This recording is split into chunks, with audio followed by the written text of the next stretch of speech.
Px, Py और Pz, इसके भी हमारे पास कम्प्लीटली फिल, इसके भी हमारे पास कम्प्लीटली फिल, इसके भी हमारे पास कम्प्लीटली फिल, मतलब कि दो दो इलेक्ट्रॉन है सबके पास। इसका मतलब हमारे पास सोडियम हमारे पास मोर स्टेबल हो गया, जिसकी वजह से इसकी आयनाइजेशन एनर्जी भी ज़्यादा होगी, मैग्नीशियम से ज़्यादा हो जाएगी। ये आयन है, ठीक है।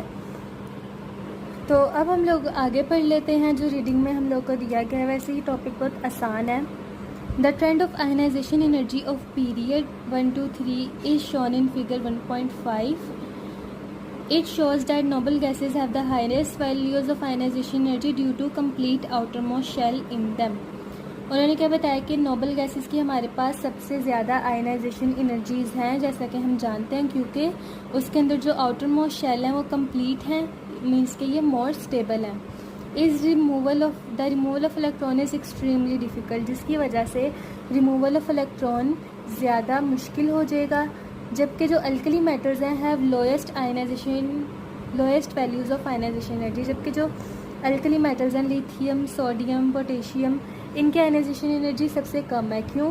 क्योंकि इनके जो अंदर आउटर मोस्ट शेल हैं वो स्टेबल नहीं है, मतलब कि ये ज़्यादा स्टेबल नहीं है, जिसकी वजह से हम लोगों को इलेक्ट्रॉन निकालना मुश्किल नहीं होगा, आसानी से इलेक्ट्रॉन निकालेंगे तो आयनाइजेशन एनर्जी कम होगी, जबकि नोबल गैसेस की आयनाइजेशन एनर्जी ज़्यादा होगी। यहाँ पर कुछ एक्सेप्शंस लिखी हुई हैं जो मैंने लिखी थी, तो आप लोग ये भी पढ़ लें। Group 2 element have high ionisation energy as compare to group 3 due to complete S orbital. Group 2 elements की आयनाइजेशन एनर्जी ज़्यादा होगी ग्रुप 3 के मुकाबले में, क्योंकि इसके जो एस ऑर्बिटल हैं, एस सबशेल हैं, वो बिल्कुल कंप्लीट होंगे। और group 5 element also have highest ionisation energy as compare to group 6 because they have 3 half digital orbitals. Group 5 के एलिमेंट्स की आयनाइजेशन एनर्जी ज़्यादा होगी ग्रुप 6 से, क्योंकि इसके जो पास ऑर्बिटल्स होंगे उनके पास थर्ड हाफ डिजिटल ऑर्बिटल्स होंगे। तो आज का लेक्चर इतना ही था। आई होप कि आप लोगों को आज का लेक्चर अच्छी तरह से समझ में आ चुका होगा।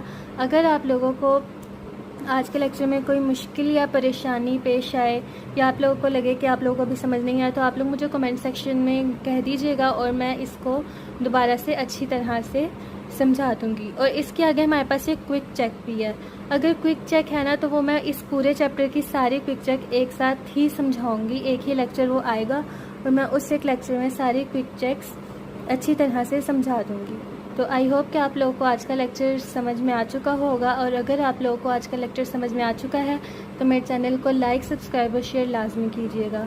आज के लिए इजाज़त, अल्लाह हाफिज़।